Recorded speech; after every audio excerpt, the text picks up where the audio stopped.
ചെറുപാണ്ഡം ചുമടേന്തി മിഴിനീരിൻ പുഴ നീന്തി മദീനത്തെ മണൽ പോലും അരുതുന്നോതി വെതയാൽ അസ്ഹാബും മനം നൊന്ത് കരഞ്ഞ് പോയി.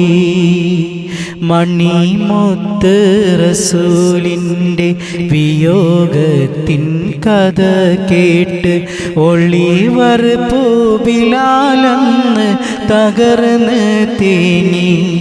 പുണ്യമദീനയ്ക്ക് വിട ചൊല്ലി നടന്ന് നീങ്ങി.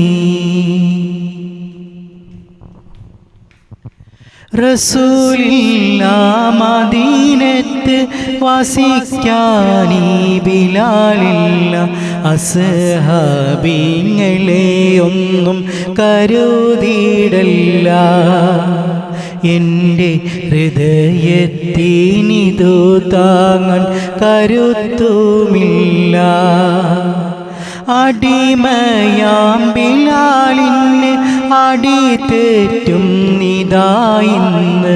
ഇശൽ ബാങ്കിൽ റസൂൽ നാമം വിളിക്കാൻ വയ്യ. എൻ്റെ ഇശക്കിൻ്റെ മുഖം കാണാതിരിക്കാൻ വയ്യ.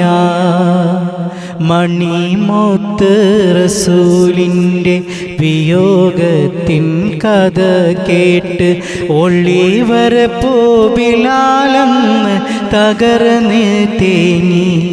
പുണ്യമദീനയ്ക്ക് വിട ചൊല്ലി നടന്ന് നീങ്ങി. നബി സല്ലല്ലാഹു അലൈഹി വസല്ലം തങ്ങൾ വഫാത്തായ ശേഷം ഒരിക്കൽ പോലും ബിലാൽ റളിയല്ലാഹു അൻഹു ബാങ്ക് വിളിക്കുകയുണ്ടായിരുന്നില്ല. പ്രവാചകൻ സല്ലല്ലാഹു അലൈഹി വസല്ലം ഇല്ലെങ്കിൽ പിന്നെ ഞാൻ ആർക്ക് വേണ്ടിയാണ് ബാങ്ക് വിളിക്കുന്നത്? ബിലാൽ റളിയല്ലാഹു അൻഹു പിന്നീട് ഒരിക്കലും ബാങ്ക് വിളിക്കാൻ മസ്ജിദ് നബവിയിലെ പീഠത്തിൽ കയറുകയുണ്ടായിരുന്നില്ല. നബി സല്ലല്ലാഹു അലൈഹി വസല്ലമയുടെ വഫാത്തിന് ശേഷം ബിലാൽ റളിയല്ലാഹു അൻഹു അബൂബക്കർ സിദ്ദീഖ് റളിയല്ലാഹു അൻഹുവിന്റെ അടുത്ത് വന്ന് കണ്ണുകളിലെ ദുഃഖം ചുവപ്പ് വരകൾ വീഴ്ത്തിയിരുന്നു. ദുഃഖഭാരമുഖത്ത് അവശത വരുത്തിയിരുന്നു. ഏറ്റവും നല്ല സൽക്കർമ്മം ജിഹാദാണെന്ന് നബി സല്ലല്ലാഹു അലൈഹി വസല്ലം പറയുന്നത് ഞാൻ കേട്ടിട്ടുണ്ട്. ബിലാലിന്റെ കണ്ണുകൾ ചാലിട്ടൊഴുകി. താങ്കൾ എന്ത് ചെയ്യാൻ പോകുന്നു? ബിലാൽ റളിയല്ലാഹു അൻഹു ആശ്ചര്യഭാവത്തിൽ അബൂബക്കർ സിദ്ദീഖ് റളിയല്ലാഹു അൻഹുവിനോട് ചോദിച്ചു, ഞാൻ അല്ലാഹുവിന്റെ മാർഗ്ഗത്തിൽ ഷഹീദാവുന്നതുവരെ യുദ്ധം ചെയ്യാൻ